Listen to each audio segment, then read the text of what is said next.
Do it. All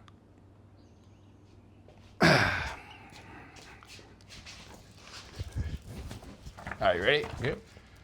Hey everyone, Tim Manfro, AK Mortgage Manfro, and I'm here with Lionel Thomas. Thomas Appraisal Services. So this is a local business spotlight.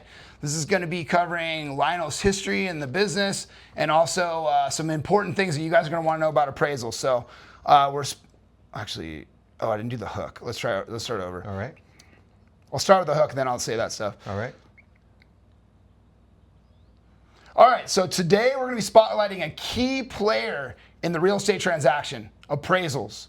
If you've ever wondered what really happens behind the scenes, this is for you.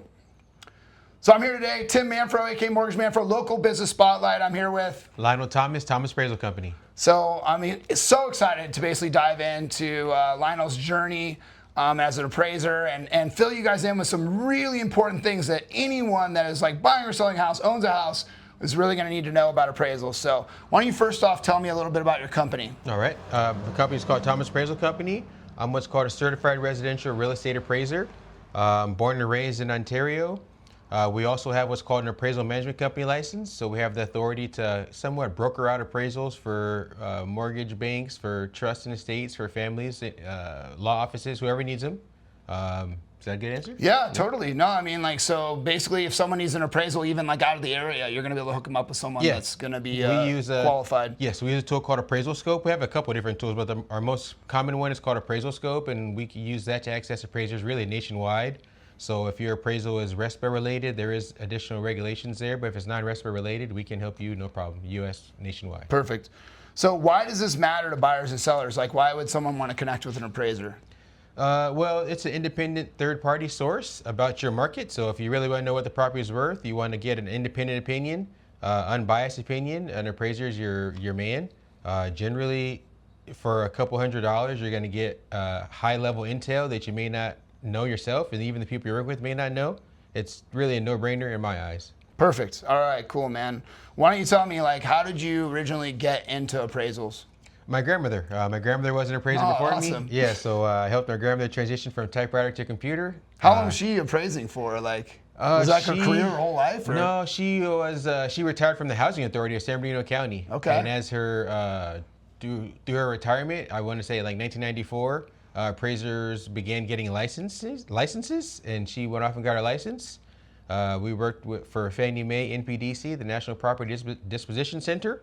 And I kind of helped her process the appraisals. I helped her literally from glue sticking pictures on reports and ship them to Texas to eventually data entry. So you've been in it for a while, even though you look young. Yeah. You got a lot of history behind this. You've been glue sticking pictures to appraisers. So what made you stick with it? Like was it? I mean, obviously you love what you do. I can just tell by the way you operate. But like, what made you kind of stick in this industry? And doing the appraisal thing and real estate as well. Yeah, I love serving the people. I'm a people person. My grandmother told me from the very beginning that I'd be good at this because I'm a people person. I don't want to say I sacrifice, but I'm just a people person. So I love meeting new families. I love serving them. I love surprising them with quality. Yeah, educating them exactly, and just being a good resource overall. So what's the thing you enjoy most? I think you kind of just answered that, but like if you had to like pinpoint it to one thing, would it be like the helping, education, or what would you? I mean, on some level, on a religious level, I'm on a mission to serve the people, right? Just as a Christian, that's what I'm doing. So if I get to serve them as an appraiser, I feel like God has put me here, and that's what I'm doing, Sweet. So all right, man. It's hard to say. It's hard to not, be in that position, right? Yeah. And I'm getting paid for it. It's like win-win for everyone, right? Exactly. No, for sure. Mm-hmm. So for someone who's never bought a home or is just like scratching the surface, like. You touched a little bit on this, but like without getting too technical, like what is an appraisal? Yeah. For a first-time home buyer? Just in general, like just appraisals in general. Like if you were going to explain it to someone that had no knowledge of the industry terms, like how would you explain it? Okay, an appraisal is usually a PDF that's going to be conveyed to you over email or digitally. The PDF is going to be a report or data about the subject property, which could be the house you're buying. It could be a parcel of land. It could be a multifamily property. It could be an office building. It's going to start with the legal description of that property. It's going to tell you the lot size, the zoning. It's going to tell you the building details. It's going to give you comps. It's going to give you 3 approaches of value, the sales comparison What approach. are comps? Because people might not know what that is. Sorry about that. I know, you're right? good. Comps means comparable sale, or it could be a comparable rental, but comps stands for a comparable property. Okay. So it's something that's similar to the property that's sold. Yes. That you're going to compare it to. Yes. Usually 120 days or something, or if it's a single family home and it's a hot market, 120 days is acceptable. But in a rural area, 120 days may not be reasonable. Because there's just not enough sales or not something. Enough sales. So the property has 5 acres of land. That may not be reasonable because you got to find something similar. Exactly. Right. So right on. So like when you're looking at a property, you kind of touched on a little bit of this, and just keep it like as simple as you can. Like, what are you actually looking for when you evaluate the property? It sounds like comparable sales, but like, how does that apply to like figuring the value out? When I'm on site or when I'm on the computer? I mean, just overall, like either or, whatever you. When I'm on site, I'm there documenting the condition of the property. Currently, I want to make sure there's no safety concerns. I want to document if it's energy efficient. You know, does it have solar panels? Are they owned? Does it have a pool? Is the pool safe and sound? You know, how long ago were these items remodeled or rehabilitated, or do they need remodeling? When I get to the computer, and I'm going to take those details that I collected, I'm going to measure the house when I'm there. I'm going to take these details and then search for comps that match the details that I determined when I was at the subject property. Sorry for saying that so fast, but I'm trying to. No, I got you. Yeah. So you're basically going to pull properties that are similar to have sold and make some kind of comparison. And by the comparison, you're going to be able to tell what the property's worth. Yep, exactly right. All right, cool. So what do you think like some of the biggest factors are that impact value? The biggest factors, location, obviously. The locations are going to determine a lot of things. They're going to determine your tax base. It's going to determine the local. It's going to determine a lot. And obviously, as an appraiser, you need to match location. So if the location is, let's say, Pomona, technically I need to use comparables that are in Pomona. If the location's in Ontario or San Bernardino County, I need to use comparables that are in Ontario, San Bernardino County. So location is very critical. And I think keeping it simple, it's like, so we're sitting here, this happens to be my house that we're at. We're in my garage, which is crazy. I love this garage. Yeah. But it's fun. Basically, if you take this exact house, maybe my house is worth $1 million. I don't know, something like that, right? And then if you take this exact house, which is in Laverne, and you put this exact house in another city, it's going to be worth different because of where it's located. Yes. Is to keep it Sometimes simple. what's interesting is you'll see where a developer will make a neighborhood, this same exact neighborhood, and then you'll be in, let's say, Hemet, and the same exact neighborhood sitting in Hemet. The same each house, thing. like boom, boom, same boom. builder, but obviously there's less of an investment in each property because the equity just amount depends is on where it's at. Yeah. Okay. What do you think like the number one thing that's misunderstood about appraisals or what you do? The number one thing misunderstood. That's a good question. I think that people perceive appraisers as, tough butts or whatever. Like when you get there, it's usually a lot of anxiety and concern, and because they're worried about the value, the loan or whatever, the trust or whatever it is. I would say ultimately the appraiser wouldn't be there unless some depth of analysis has been done. Like it's been proven to someone that, hey, there's likely equity here, so the appraiser's going to do an independent job, but technically speaking, they wouldn't be there if the idea was totally impossible. Yeah. Right. And I do believe people have that like view of appraisers, like they're out to like kill deals or appraise it at the lowest price possible. No. I mean, it's an opinion, but really it's backed by like a process. Like so there's like and a lot of times too. If someone knows the area really, really good, they may be able to give you some special information that educate you on why this house may be worth X, Y, Z. So there's how do I say that? Well, every subject property is unique. Okay. Yeah. So you're going to go and determine all the unique features, and you might have to search further because of these unique features. Kind of like having a pool or having solar or having a special view, for instance. Or even if you go back to location, maybe you're right on a beach, right? And maybe one has to search 3 miles in order to find another beach location. Yeah. So there is variables that kind of change the dynamics of finding comps, but, I would say there's nothing to worry about. If the appraiser's there, just let them do their job. Once the report is complete and it's not of what you think you're expecting, that's when you worry. And that's when you potentially hire another appraiser to review the work with you, or you question the appraiser's work. Or maybe they get with you and kind of explain why they thought something. Exactly right. Call your boy and I'll definitely walk you through it, and I can give you an independent opinion myself. Yeah, totally. So, I mean, let's talk about like insider secrets and common like issues or whatever. So, what would you say like sometimes a deal gets held up, is that ever because of an appraisal or? Yeah, I mean, like the saying it's because of an appraisal is like a statement, but in reality, it's likely because of the property. Like all we're really doing is going out and seeing a property in its current state, and if the property doesn't have smoke detectors, I mean. Yeah, that's a law. That's just a law. Yeah, that's not because of the appraisal or the appraiser. That's just what the property is. If the property doesn't have a carbon monoxide, it's going to get held up. It's going to get a 104D. You know the process. The water heater strap. Yeah, there's no straps on the water heater. Yeah. So it would be held up, but just due to the subject property's state, not due to anything the appraiser would wants to perpetrate on anyone. We're just going out and documenting the property as it is, and then turning it in. That's a tip right there. Someone might not know. Yeah. Like, so if you're getting an appraisal done, they are going to call out the fact that there's no smoke detectors, no carbon monoxide detectors, and the radiator or the water heater is not double strapped. Yes, those are basic safety things. If your heater doesn't work, that's a whole other safety thing. Heat is required in the state of California. Heat source. Yeah. Yeah, so some of the times, like, it's the property that holds it up, not the actual appraiser. Yes. He or she has to basically look for certain things as part of their process and their license and stuff. Yes. What do you think, some mistakes that sellers or agents makes before an appraisal? Probably not putting those things in. Yeah, getting ready. Yeah, not being ready or not understanding the appraisal process. That's why I have my classes, because I want them to know the appraisal process so that all their deals close smoothly. Like, there's no need for an appraiser to go out and not have smoke detectors. It's going to be required. Yeah. So get it done. Yeah. Even I just did one for a trust, and there was literally none. And I thought, and they don't even live there. It's like basically a rental or something. Yeah, mostly vacant house for the family. And I said to the lady, oh, don't you want to protect your investment? Like, imagine a fire happens here and you just burnt up $600,000. Yeah.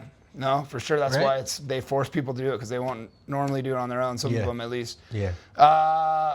Did I answer the question? Did I answer the question? Yeah, I think so. Okay. I think so. Okay. What can homeowners do to help their house appraise higher? We've all heard these things. It's like, top things you can do to your house to gain value. Yes. Like, in your opinion, as a professional, what do you think people could do to raise the value of their house? I would just say be polite. Be kind. Don't be an a-hole. Is what you're saying. Like, the value is a value. The value is going to be based on comps. If you are capable of pulling comps, or you have a realtor or someone who can give you comps, and you have them, I would say give it to the appraiser, right? But what do you think about, if they're let's say they're going to do some remodeling to their house, what are the things that you look for? And I kind of know the answer to this, but basically if they remodel or put a pool in their backyard, how does that affect their value? What kind of upgrades you're saying? Yeah, what kinds of things can they do to their property to raise the value? Maybe small or big, a pool or something like that. In my analysis, adding square footage and adding a bedroom and bathroom is obviously going to take you from a market of a 2-bedroom, 1-bathroom to a market of a 3-bedroom, 2-bathroom. You're looking at totally different houses. Totally different comps. Yeah. Same thing with ADU. As long as it's legal. Use permits, make it safe, sound, and sanitary.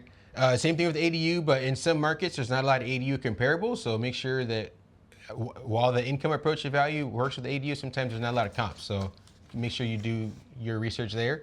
But I would say adding a room, adding a bedroom, bathroom, and square footage has always been. Another thing is doing energy efficient upgrades where the cost to occupy the building is reduced. Is obviously an easy win. Yeah. Let's talk about that. With the big push with ADUs and stuff like that. As an appraiser, I understand loan wise, but if you're evaluating the value of a property and has an ADU, are you just trying to find other properties that have ADUs, or how does it? I just did one in Ontario that was for a family matter, and he converted his garage to ADU with permits. And but what's interesting is, like I said, there's not a lot of comparables, so it's really a R1 zone property or single family zone property, and I had to search, I want to say 3 miles to find another one that was sold in the last 6 months. Okay. And out of his 9 comps, there's only 2 ADU comps and 7 regular SFR comps. And even the ADU comp had only sold for maybe $30,000 more. I was going to say that. Yeah, you're looking at how much did this house that's similar sell for more than the other houses that are similar because of the ADU. Yeah, and it was really not I hate to say this on video, but it wasn't that huge of an impact. Yeah, no, and I mean, the way I explain it to some people sometimes, and I'm not an appraiser, but I obviously see a lot of appraisers as a loan officer is, when you go put a pool in your backyard, that pool could be freaking $200,000. Yeah, I know. Right? But then on the appraisal, they're just going to look at other houses that sold with pools, how much more did they sell for? Yes. So it's not a dollar for dollar upgrade. No. So that's a total misunderstanding. If you're thinking that and you're watching this, It's not dollar for dollar. Yeah. Those adjustments are market based. Market based, yeah. So that's a good thing to keep in mind. Now, if you love a pool, I'm not saying don't put one in, but if it's just you're just doing it to raise your value, it might not do it as much as you think. So. Yes. And so here's the thing: in some markets, like for instance, just let me like give them a lesson on that. And if the demographics of the market don't support a pool, then they don't support a pool. That means that it wouldn't be in demand. But if you're in an area that is family-like, everyone has pools. Yeah. There's going to be more demand, right? So when you're thinking about that investment, consider that.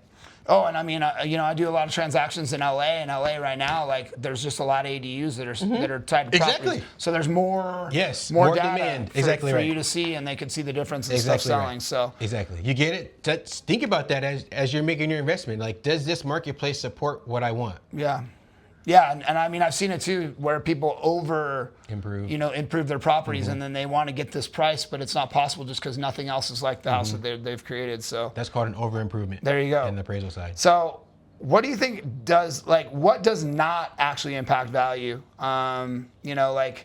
Is there little things people try to do and they like, oh, ta-da, and then you're like, oh, like that's not going to change anything. I mean, like, there's on the dark side, like people there's people who have maybe lost their mobility and they have a hard time maintaining their personal property. Like, just because you have a larger amount of personal property, that doesn't affect your value. The personal property literally doesn't affect the value at all. So you're saying if it's like there's like a lot of stuff in the house or something? Yeah, okay. If it's a lot of personal property there, that doesn't matter, and you don't have like nothing to worry about. Or something if it's cluttered, there's a mess. Like, even though it may not look the best, it doesn't matter. The property is still 3-bedroom, 2-bathroom with a remodeled kitchen, remodeled bathroom with a pool, and that's what the appraisers are going to use to determine comps. They're not going to say your house is a mess, now you're only worth $1. It doesn't work that way. Gotcha. Now, if let's say in a real estate transaction, when we are in escrow for, let's say, $600,000, and we don't have any contact with the appraiser, right? Like, it's all independent. So we're basically sending them the contract and the order, and they're going out and they're doing their job, and they're going to come up with a value. And let's say you come up with a value of $580, right, which is lower than the price of the house. On the loan side, we have to figure out what we're going to do with that. So, what we do. The opportunity we have is a rebuttal where we basically say, well, we think it's worth 600 because of X, Y, Z. You guys give them 3 comps or something. And a lot of times it doesn't change much, if ever. But how do you handle a low appraisal? Like when you, obviously it sounds like we could send you some information, but do you take another look at it, or how does it work? Yeah, I mean, I'm just going to be honest. Typically, if there's a contract price, it's reasonable and it's realistic. Like, people don't agree to unrealistic prices. So generally there's comps that support the contract price. Yeah. So I don't have those problems a lot. It's not all that common, but it does happen sometimes. Especially in the market we're in now, it's very uncommon. But if it did happen, say that question again, I'm sorry. How do you handle a low appraisal? Like, if a low appraisal comes in, like, how would you go about, like, re-looking at it or whatever? So let me speak as an AMC. Yeah. Okay, so if I'm working as an AMC in this role, I would. And that's the management company. Yeah. So AMC stands for Appraisal Management Company. These are the people who service mortgage banks and law offices and whoever, and we locate appraisers for you and help you get the job done. And obviously, if there's an issue, we can help you navigate the appraisal job, because people are not skilled in appraisal. So, but from that perspective, I would get them some comps to review. I'd look at the report and say, hey, here's 4 comps that weren't used. We can send a rebuttal with this. Do you have any other issues with the appraisal that he didn't miss with the pictures or anything? And then we can send that to the appraiser and get some feedback. Technically, you're asking for the appraiser to explain why these comps were or were not used. Don't fit, everyone's human. Maybe they made a mistake and missed one. It's possible. It's not all that common, but possible. Even in the ADU problem, like, let's kind of, now we're talking about different property types, even with solar. Like, an appraiser may have been told the solar was owned or leased or didn't know. So once that is cleared up, then it could lead to a different decision, right? Or if the ADU turned out to be legal where it was considered illegal, that would lead to different decisions. So does leased solar gain any value? I wouldn't think it would, right? Because you don't really. It's, in my opinion, it saves, obviously the building money. Is cheaper to occupy. Yeah. But since it's not. It's not theirs. It's not theirs. They haven't bought it. No. I didn't think it would. Okay, so this one's market insight, and market insight is going to be specific to areas. So we're not going to dive into like specific areas, but I want to like touch on something that I see and I deal with just as a loan officer. So all the time people are like, well, I saw on the news that the market is going down, right? Which market, right? Exactly. Yeah. So, and that's the point, like which market, right? Yeah. So like every little, and sometimes even like little areas and cities could be different markets, right? Yeah, little pockets. So like when you're looking at like a market, you know, do you think like the values are going down, up? Like, I mean, overall, what would you say like in the areas that you service? Right now, the supply, I was going to say is low, but I would say the days on the market is increasing. Here's the thing: this is California, right? Yeah, we're in Southern California. Yeah, we're in Southern California. It's really a real estate gold mine, and for us, houses not selling in 30 days is the market going down, which is it's not going down. It's just normalizing. That's really normal. It's a normal market, and we've been in an abnormal market, I would call it. But now that it's normalizing, people see the normal market as some sort of a decline or downfall, but it really isn't. It's just normalizing. Therefore, instead of taking 1 day to sell, it's taking 20 days. Instead of taking 20 days, it's taking 30 days. And that's not even, on the appraisal form itself, 30 days is the norm. It's like a great marketplace. So I don't see a lot of, well, sometimes when you're in the super high-end luxury markets, like $5 million homes, those take a long time to sell because there's not so many buyers, right? Yeah. But for your affordable markets, they seem quite healthy to me, and I'm happy to service low-end, high-end, all the different types. Okay. Right? Yeah. So that's kind of a loaded question because it's like impossible to really know like what exactly is happening unless you're doing the research and you know their specific area. Yes. But is there anything that like, is there anywhere that buyers and sellers should be looking like at values of houses? Now we all know Zillow, Redfin, like every other website now has like their Zestimate or their estimate or whatever you want to say of values, and people are always like, well, my house is worth X, right? And I even sent out a thing called HomeBot that tells people what their estimated value of their house is. Now these are just computer algorithms that figure out what the value of the property is. Like, how do you find that those are sometimes can be accurate? Are they way off, or is it kind of just a mixed bag? Or? Even I have my own CMA, and it's loosely located on scheduleappraisal.com, and I have like 226 pages made already, and it's city by city and property type by property type. And even when I look at it, I'm kind of like, wait, the deal can't, like the days on the market can't be zero.